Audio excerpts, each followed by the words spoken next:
Hello dear students, good morning, नमस्कार, राधे राधे। स्वागत है आप सबका एक बार फिर डीपीएस की ऑनलाइन क्लास में।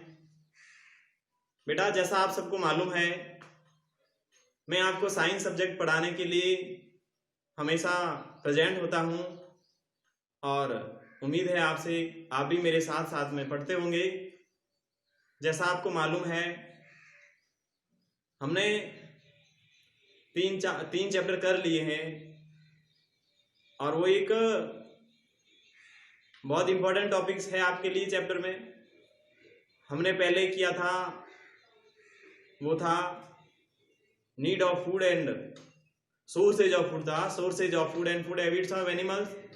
फिर हमने फूड न्यूट्रिशंस पढ़ा, फिर मटेरियल्स पढ़ा डेली यूज के। आज एक हम ऐसा ही कहते हैं कि नए चैप्टर के रूप में शुरू करने जा रहे हैं, तो फोर्थ चैप्टर ही समझो ना, क्योंकि लगभग 3 हमने मेजर टॉपिक कर लिए हैं कंप्लीट, विद क्वेश्चन आंसर भी किए हैं।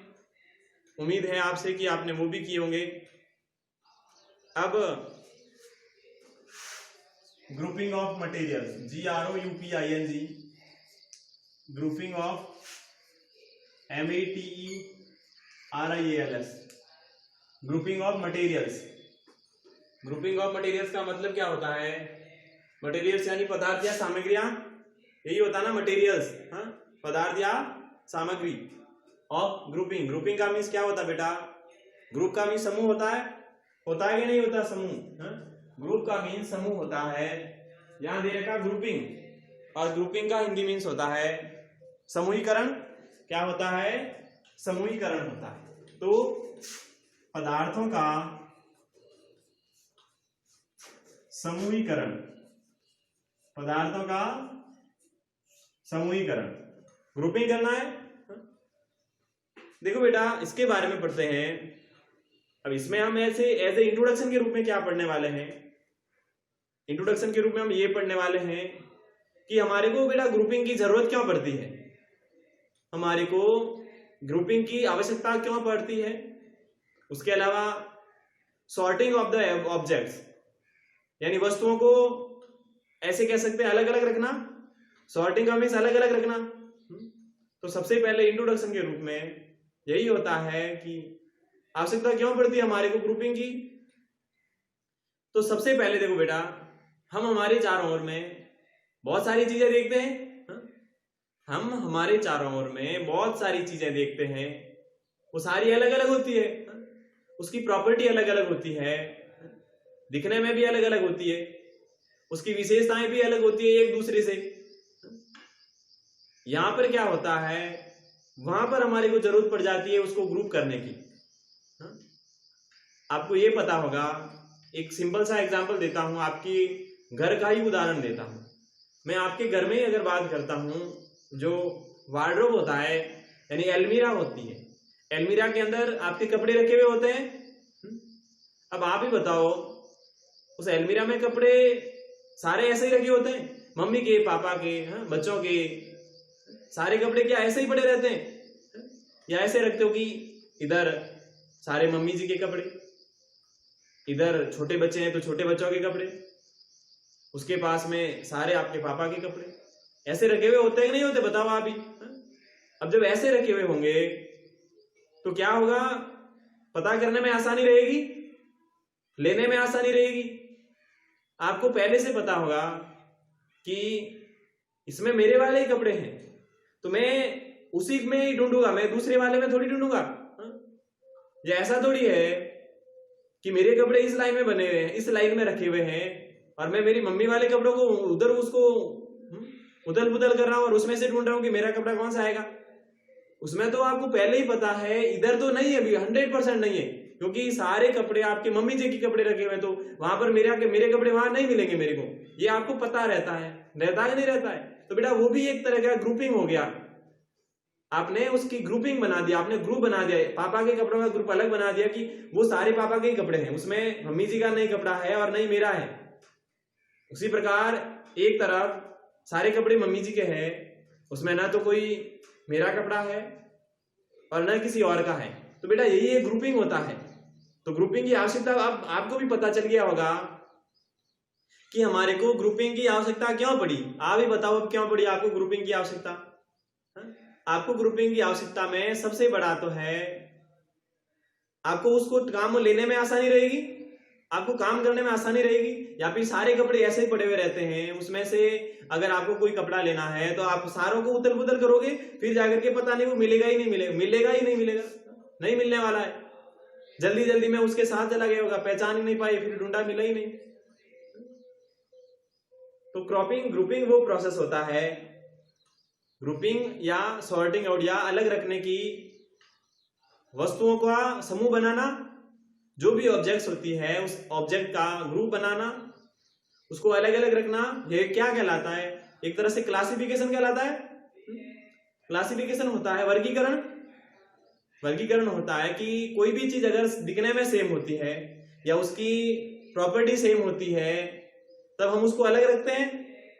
अगर वो सेम नहीं होती है, अलग अलग प्रॉपर्टी होती है तो उसको अलग रखते हैं कि नहीं रखते अलग। तो ये बेटा क्लासिफिकेशन कहलाता है। और यही क्या होता है? यही आपका एक ग्रुपिंग होता है।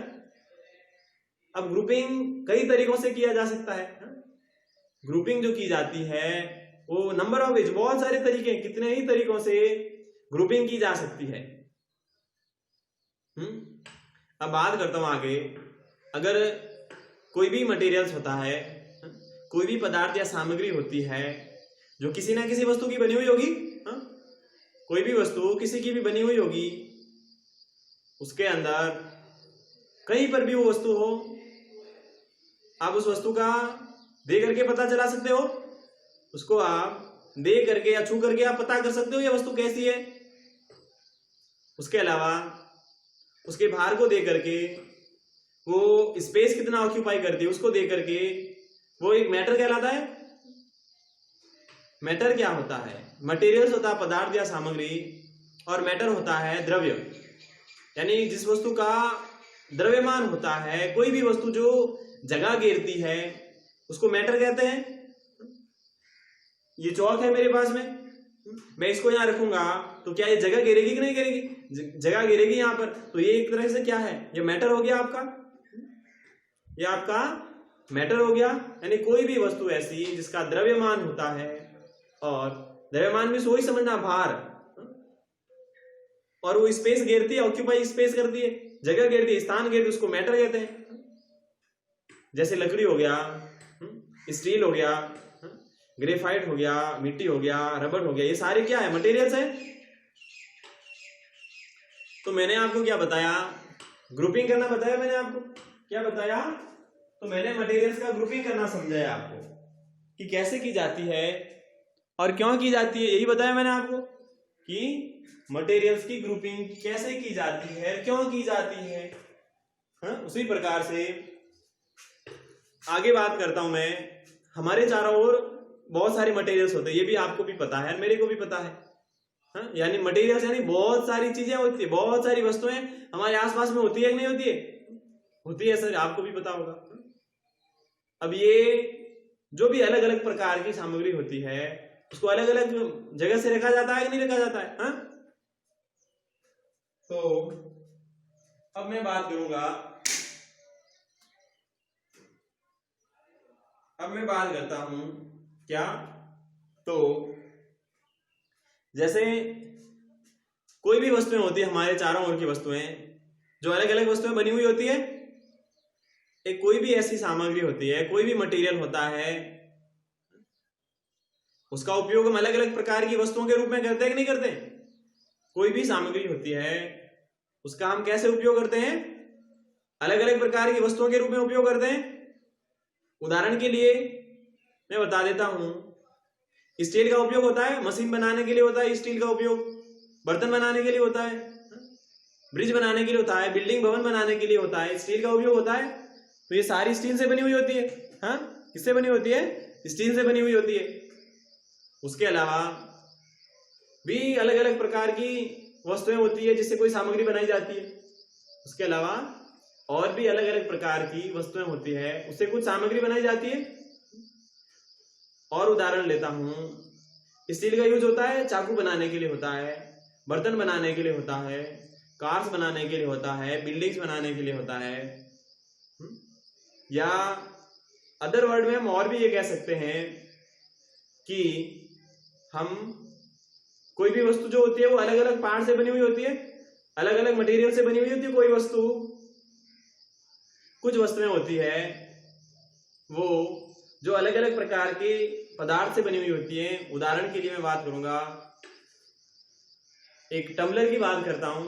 टम्बलर यानी कि कोई बड़ा बर्तन होता है जिसे पीपा कहते हैं हम, डिब्बा, तेल का डिब्बा आता है ना, उसको टम्बलर ही कहते हैं। जो बेटा प्लास्टिक का बना हुआ हो सकता है, थर्मोकोल का बना हुआ हो सकता है, ग्लास का बना हुआ हो सकता है,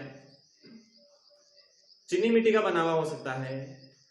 तो अलग अलग सामग्री से एक पदार्थ बना हुआ हो सकता है, नहीं हो सकता है? तो मैंने क्या बताया है, मैंने ग्रुपिंग ऑफ मटेरियल्स बताया आपको। अब मैं एक क्वेश्चन देने जा रहा हूं आपको, उसमें आपको दर्शाना है कि एक मैं आपको मटेरियल्स दूंगा और उस मटेरियल से आपको लिखना है कौन कौन सी चीजें बनाई जाती है। अगर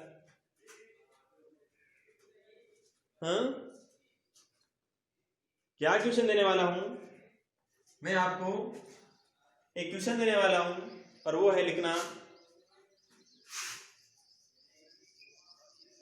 HW में यही होगा, ऑब्जर्व, अवलोकन करें, and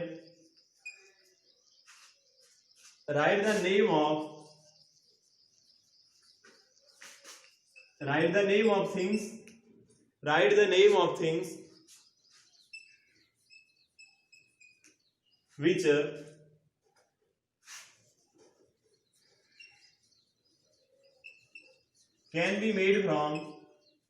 which can be made from these materials.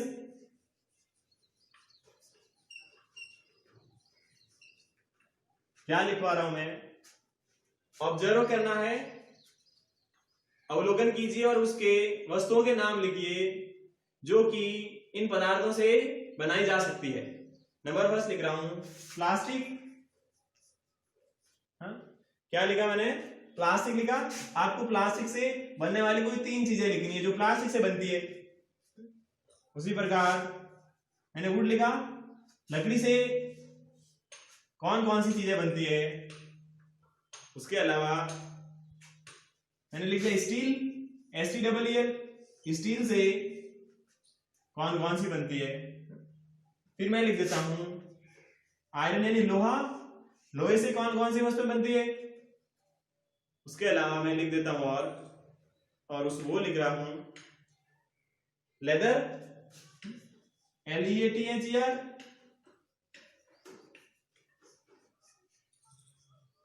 Leather यानी चमड़ा, इस चमड़े से कौन कौन सी चीजें बनी हुई होती हैं। तो ये मैंने आपको 5 मटेरियल्स लिखवाए। कितने लिखवाए? तो 5 मटेरियल्स मैंने लिखवाए आपको क्या करना है, इनसे बनने वाली चीजें लिखनी है। प्लास्टिक से क्या बनता है वो आप लिख सकते हो। क्या बनता है प्लास्टिक से बताओ? पहली बात तो टॉयज बनते हैं, बच्चों के खिलौने बनते हैं कि नहीं बनते प्लास्टिक से। उसके अलावा और लिख सकते हो, जैसे अगर बात करता हूं तो प्लास्टिक से चेयर भी बनती है। चेयर जो होती है, कुर्सी होती है, वो भी प्लास्टिक से बनती है। उसके अलावा अगर मैं और बात करता हूं तो बताओ कौन सी चीज बन सकती है। तो उसके अलावा मैं लिख सकता हूं, क्या लिखूं बताओ? पेन लिख देता हूं। पेन भी तो प्लास्टिक से बनता है। पेन होता आपका, वो किससे बनता है? प्लास्टिक से ही बनता है। या आप बॉटल से लिख सकते हो, BOTTLES, बॉटल्स, प्लास्टिक से बॉटल्स बनती है। तो बेटा ये इसी प्रकार जो मैंने लिखा है उसी प्रकार आपको भी लिखना। वुड से क्या बनते हैं, स्टील से क्या बनते हैं, आयरन लोहे से क्या बनते हैं, और लेदर यानी चमड़े से क्या बनते हैं। चमड़े से जूते बनते हैं। उसके अलावा बैग बनते हैं, बेल्ट होता है वो बनता है। ऐसे लिख सकते हो, कोई 3 लिखने, ज्यादा नहीं लिखने। तो उम्मीद करता हूं बेटा आपसे आपको अच्छा समझ में आया होगा जो हमने ग्रुपिंग ऑफ मटेरियल्स पढ़ा है। आपको होमवर्क में बताया ये होमवर्क करना है, तो अच्छा काम करना है सुंदर अक्षरों में। अब आपसे विदा लेता हूं मैं, कल लौटते हैं वापस आपको पढ़ाने के लिए। तब तक के लिए ईश्वर से प्रार्थना करता हूं आपको स्वस्थ रखें, आपके परिवार को स्वस्थ रखें। ठीक है, अब मैं चलता हूं, कल मिलते हैं वापस इसी क्लास में। तब तक के लिए bye bye, have a nice day, thank you.